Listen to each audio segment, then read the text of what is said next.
Fala aí, pessoal, tudo bem com vocês? Deixa eu me apresentar aqui brevemente, eu sou o professor Renan Paiva, tá? E vou estar desenvolvendo esse trabalho aqui com vocês na parte de Geografia no canal ESAG Educacional e trago para vocês aqui umas dúvidas bem básicas que vocês acabam tendo aí no cotidiano da vida escolar de vocês e principalmente também nos vestibulares, de um assunto que compete diretamente à geografia no que diz respeito aos chamados modelos produtivos, tá?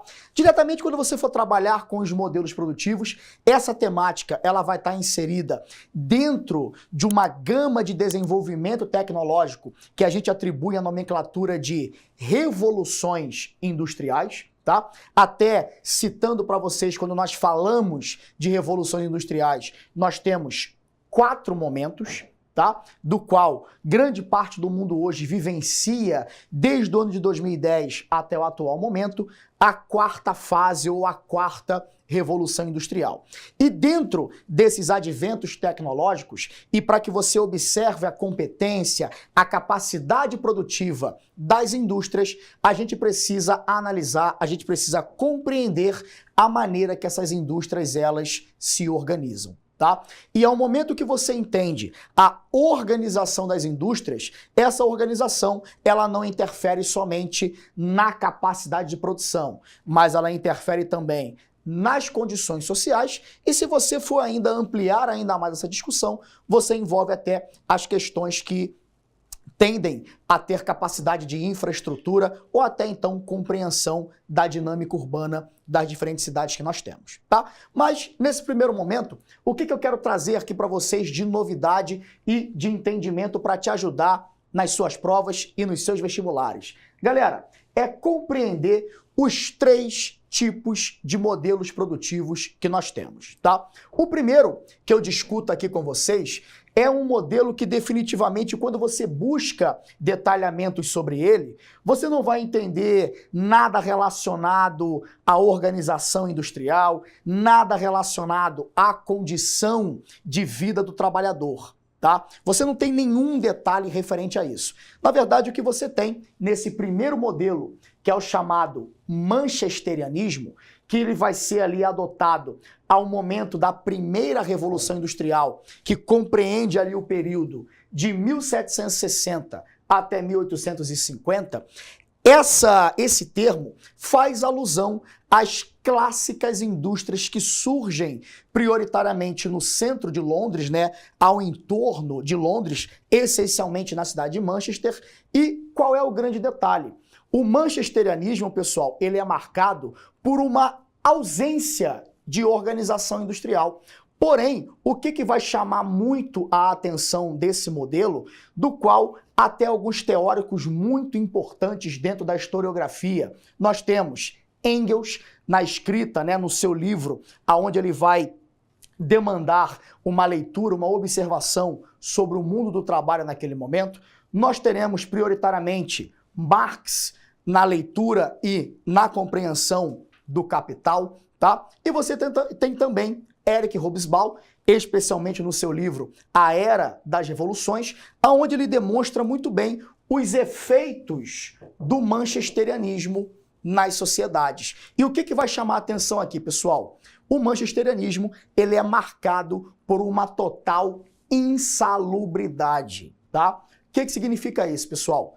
Péssimas condições de trabalho. Logo, você não tinha horário, né? Você não tinha carga, jornada de trabalho decidida, você não tinha nenhum benefício social, você tinha a permissão de trabalho infantil, mulheres trabalhavam grávidas e posterior ao nascimento dos seus filhos. Então, a gente tem aqui, pessoal, uma total condição de corrosão da qualidade de vida no período que se estende aqui do século XVIII até metade do século XIX.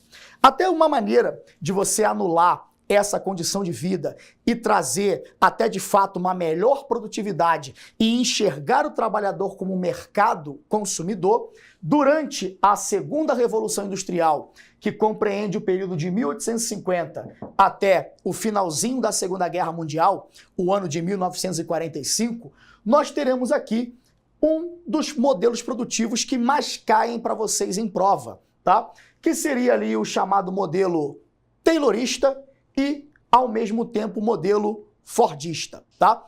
Aqui, pessoal, é muito comum de grande parte dos alunos realizarem uma confusão imensa sobre esses modelos. O que, na verdade, eu trago para vocês e fica mais fácil de você sintetizar, de você compreender essa ideia.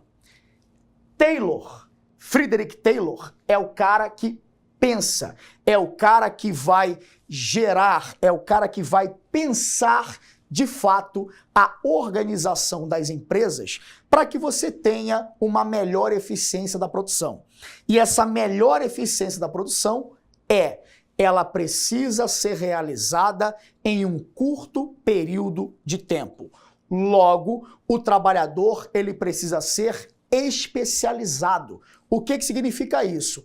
Para que a produção ela seja otimizada, o trabalhador ele não pode desempenhar várias funções.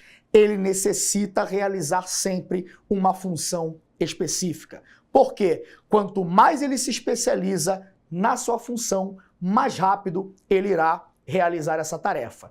Quem pega essa ideia, quem consolida essa ideia e aplica no chão de fábrica, aplica na prática todo o conhecimento de Taylor, vai ser o grande empresário do ramo automobilístico nos Estados Unidos, Henry Ford, tá? E o Henry Ford vai criar um modelo que nós chamamos de Fordismo. Qual é a diferença? Repito, pegando essa ideia do trabalhador especializado que o Taylor defende, ele vai observar a organização da planta, a organização da indústria e vai colocar essa ideia em vigor. Como que ele faz isso? Ele vai organizar as suas fábricas através de uma linha de produção. E essa linha de produção, pessoal, ela é baseada na organização de uma esteira rolante. Qual é a ideia? O trabalhador, ele fica fixo na frente de uma esteira e não é ele que vai até o produto, é o produto que chega até ele, tá? Então, qual é o cenário que nós temos e como que isso pode aparecer para vocês? Modelo fordista, pessoal, em alusão à esteira rolante, nós temos um filme clássico do cinema mundial, do qual você faz referência ao filme Tempos Modernos, tá? Do qual você vai ter um filme do cinema mudo, o personagem Charlie Chaplin, tá? Ele vai fazer ali constantemente um movimento repetitivo, né? Um movimento de apertar parafuso, que seria essa ideia da especialização contínua do trabalhador. Porém, o que você tem que saber, o que você tem que assimilar dessa ideia? Em determinado momento, o Fordismo ele foi muito positivo, ele surgiu como uma maneira de você medir a opulência, a capacidade de produção das empresas? Sim. E como que uma empresa era medida através da sua capacidade? A empresa mais forte, mais competente, pessoal, era aquela empresa que tinha o seu pátio com grandes estoques. Só que ao longo do tempo, o pessoal, né, a sociedade, o mercado financeiro começou a perceber que isso era um grande erro. Por quê? Ao momento que você investe para você criar um novo lote produtivo, você precisa reaver esse investimento com os produtos sendo o quê? Vendidos. No entanto, você tinha um detalhe.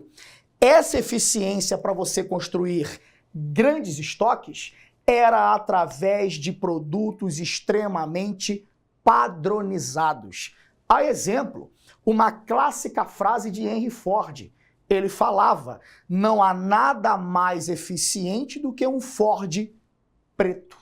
Ou seja, não havia diferença, não havia flexibilidade da produção. Logo, o que você tem que entender? A sociedade ela não vai consumir, ela não vai comprar sempre a mesma coisa.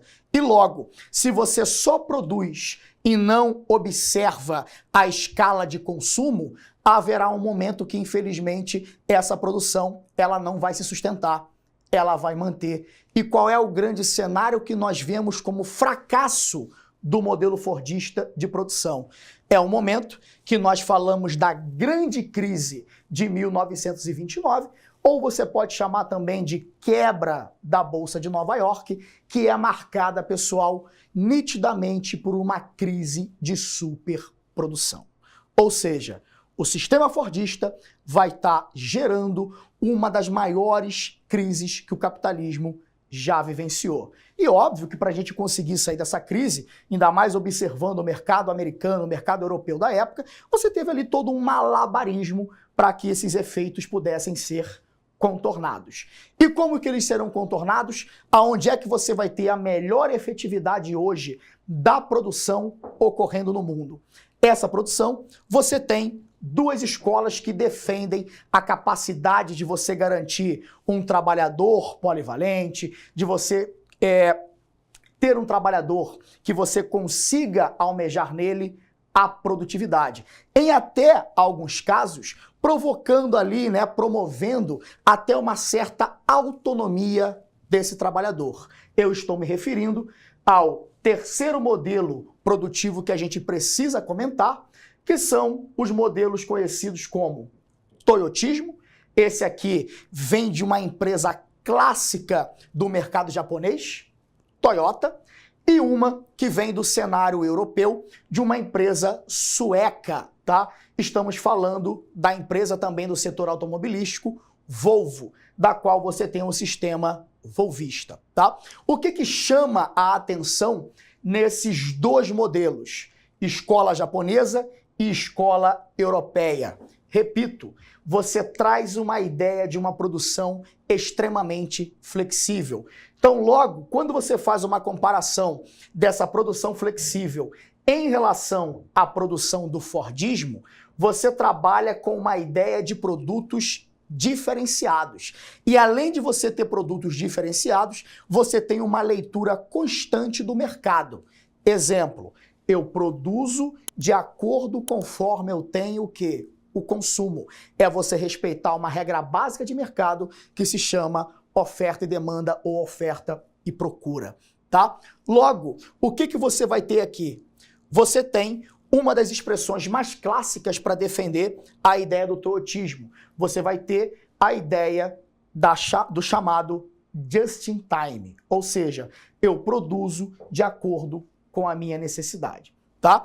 E você acaba tendo também, repito, uma ideia de um trabalhador polivalente, um trabalhador que ele conhece, ele sabe lidar com toda a linha de produção, do início ao meio até o final, tá? Então a gente vai perceber que hoje o modelo toyotista ou o modelo volvista é o melhor exemplo para que você conduza a terceira revolução industrial. Saiba que essa é a chamada revolução técnico-científica, e a gente pode falar também do seu aprimoramento, a famosa internet das coisas, do qual você tem a quarta revolução industrial, tá? Então, pessoal, trago para vocês aí esse conteúdo, espero ajudar vocês nos vestibulares, nas provas que vocês irão realizar aí ao longo do ano de vocês, e se você gostou desse conteúdo, curta, compartilhe,